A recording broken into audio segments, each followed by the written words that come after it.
Hi, I'm Bonnie Polizzi. I'm a gallery owner and custom framer, and I'm also the inventor of Crestland's new flexible accent. Today what we're going to do is we're going to walk you through this particular design. We call this our divided mat with a spliced accent. And what we've done here is we've divided the mat, we've made a straight cut through, and then we've spliced our accent so it adds enhancement and a new color concept and design that maybe a lot of your customers have never seen. I really enjoy showing the bevel, and you'll see that on a lot of my designs that I do. But on this particular case, I've used the reverse bevel on one side and I've used the bevel on the other side. What I did, and for demonstration purposes, I have a mat here that we pre-cut. All you do is you can set this and decide where you're going to divide your mat. I do encourage you to keep your division closer to the opening rather than further apart. For design purposes, you do not want to divide your mat in half. So obviously, I'd rather be closer to the object that I'm framing. What I do is I just take it and put a straight cut all the way down from top to bottom, and I've cut the edge right off. You're going to do the same thing on both sides. So now you're going to end up with 3 pieces of mat board. What you do now is, in this particular design, and what I've done is I've done half of this mat, so I'm going to complete this so that we can show you. On the one side, I've put a straight piece of the flexible accent. It's really nice, easy to do the straight part because all you have to do is peel, stick it down, walk it right straight down your mat, making sure the edge of your accent butts up with the edge of the bevel. And then you can just trim off your excess.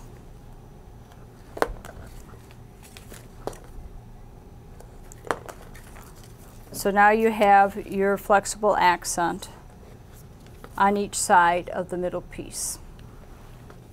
Now we've got 2 pieces like this, and what we're going to do is we're going to splice our mats and put them together. When I splice the mats, I want to make sure that each little size is identical.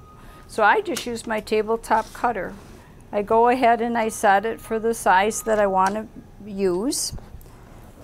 If you start with a nice straight cut to begin with, you can just place it into your cutter. I prefer to use the part of the accent that has your core at the top. Cut directly down, and just do not remove the release paper, but as you cut, you can see that you can actually cut all your pieces and they will be identical in size.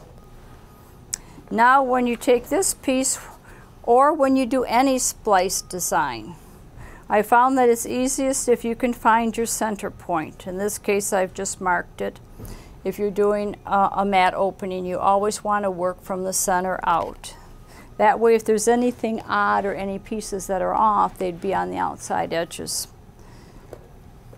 So now what I'm going to do is I'm going to take this, and I'm going to take the center of this, and I'm just going to take it and place it here. Now what I do is I just basically peel and stick. I like to work on either side, but you can do all one side and all the other side. That's strictly what you want to do. Now you're going to butt them up together.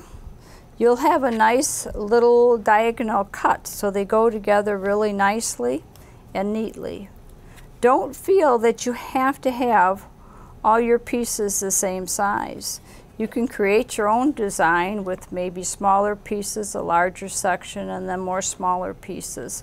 It's really fun to be able to create with the flexible accents, and it'll open up window of opportunity for you to be creative and let your personality show through.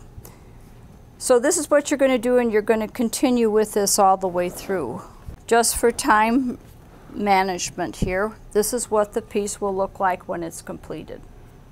At this point, all you have to do is butt this up snug with the rest of your mat tape it together, hold it nice and tight, and you'll end up with a design that's very similar to this look. Also, if you really would like to, this is another option that you could do.